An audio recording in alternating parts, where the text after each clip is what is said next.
During a civil trial here in New York, is it possible that the judge doesn't know which way to rule on an attorney's objection? You want to know the answer? Come join me as I share with you some great information. Hi, I'm Gerry Oginski. I'm a New York medical malpractice and personal injury attorney practicing law here in the state of New York. The answer is yes, that's a possibility.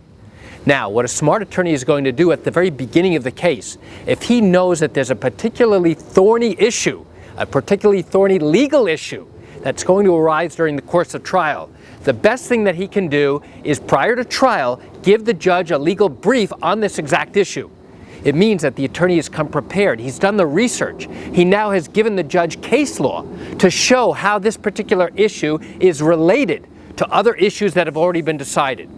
Now, when the issue comes up during the trial and an attorney makes an objection, instead of the judge trying to figure out which way he should rule, now the judge will already have had an opportunity to read the attorney's legal brief, and now will have a better understanding of the issue, and then can go ahead and make a proper legal ruling. And now, at the time of the objection, the attorney may say, "Objection, Judge."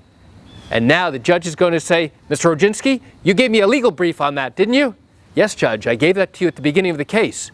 "Okay, great. Objection overruled." Meaning I can go ahead and ask the question, and now the witness can answer the question. Why?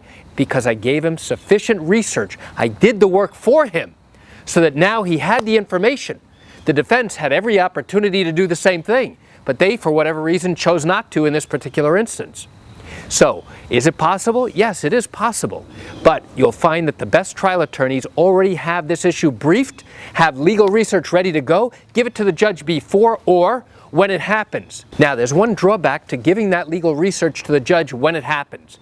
Now you've got 5, 10, 15 pages worth of legal cases. Now the judge isn't going to have the ability to make an instant snap decision about who's right and who's wrong. So the better practice is give it to the judge before the case starts. So why do I share this quick information with you?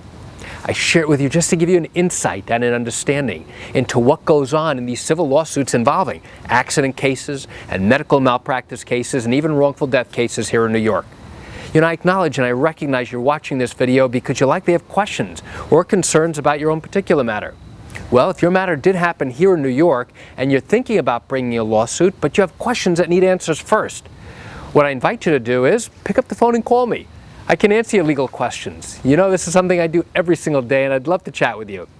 You can reach me at 516-487-8207 or by email at Gerry, Gerry, at Oginski-law.com. That's it for today's video. I'm Gerry Oginski. Have a wonderful day.